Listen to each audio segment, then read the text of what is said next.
Hey everyone, welcome to another Versus video, Deck Tech. I am BBD, joined once again by Tom Roth.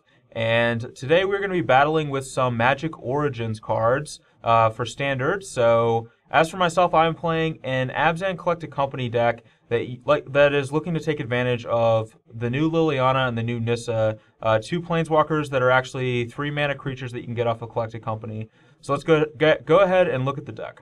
Basically, it's just the standard green-white Collected Company deck, but I've added in Lilianas and Nissa. Basically, this is the kind of deck that wants to hit a lot of land drops anyway, because you want to be casting Collected Company, you want to be using Den Protector, Monster Sing, Fleecemane Lion, using Ward on the first tree. So there's a lot of value in this deck in hitting extra land drops. So having access to Nissa is not a bad thing. A lot of times, there's only 24 lands in the deck. That's going to help us hit like lands 5 and 6 a lot of times, which is actually pretty good for the deck. And if we ever do get to land 7, we can actually flip this into a Planeswalker, which is pretty sweet.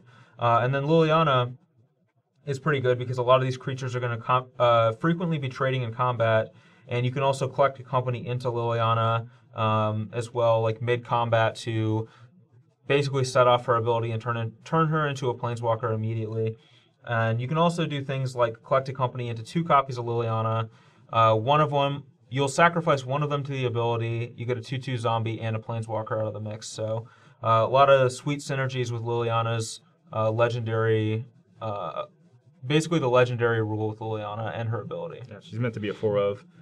You can just cast a second one and sacrifice it. But yeah, Collected Company I think is going to get a lot better. All the Planeswalkers cost 3 or less. Yeah, you can basically all of those creatures are hittable off of Collected Company. So yeah, it definitely looks like a card that's probably going to get better. Beyond that, we have a typical shell of like Den Protector, Deathmist Raptor, a couple of Dragon Slayers, Elvish Mystic, Fleecemane Lion, and Ward in the first tree.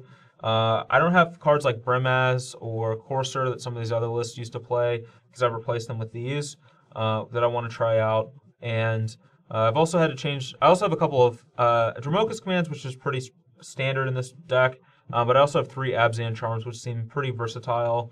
I can make my Den Protectors huge to make them unblockable, draw some cards, exile creatures that are big. It just seems as a good complement to Dromoka's Command, where Command can kill small things and Abzan Charm can kill big things. True. And then it also helps us grind too. Like this deck's very good at grinding between Den Protector, Collected Company, and Abzan Charm.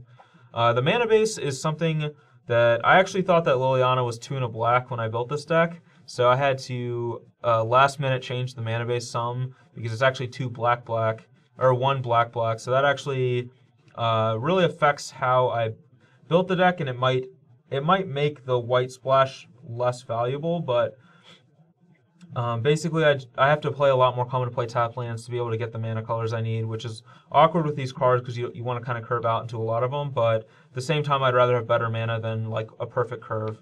So I have 8 come to play tap lands with Sand Steps, Temple of Maladies, and Temple of Plenties, and then I have fetches and basics and some pain lands. And I want to make sure that I have 4 forests because I need to have enough to get with Nissa because she can only get forests, which is unfortunate, but I guess that's the nature of the game with Nissa. Yeah. You really wish you had Overgrown Tomb or Temple Garden. Yeah, it would make things... Well, it would make all the mana bases pretty easy if you had those cards. So, but anyway, that's it for the main deck of this deck. Let's go ahead and look at the sideboard. Alright, so here we are at the sideboard, and one of the advantages of playing black is we actually get access to Thoughtseize. So we have 4 Thoughtseizes in our sideboard, which alongside Den Protector, this is going to give us a huge edge in any kind of like control matchup or matchups where Thoughtseize is really good. We have a couple of Mastery Unseen's for some of the grindier matchups. Whisperwood Elemental, pretty good against a lot of the mid-range strategies is where I'm going to want Whisperwood Elemental. Hornet Nest for the aggressive decks. Glare of Heresy is really good in the format right now. It gets rid of like Elspeth and a lot of the creatures from Abzan Aggro and Heroic guys. Abzan Falconer. Yeah, it gets rid of Abzan Falconer, which is important. And then a couple of Valor stances as well. And we could also be playing like a variety of black spells in here too. Like we could be playing like Ultimate Price and things like that. We do have access to a lot of options with 3 colors. But I do like Valor Stance just as a cheap card and also a way to protect our creatures. Right on. But that's it for the Abzan Company deck. Make sure you also stay tuned and watch Tom's Deck Tech for his, I guess, Gideon deck.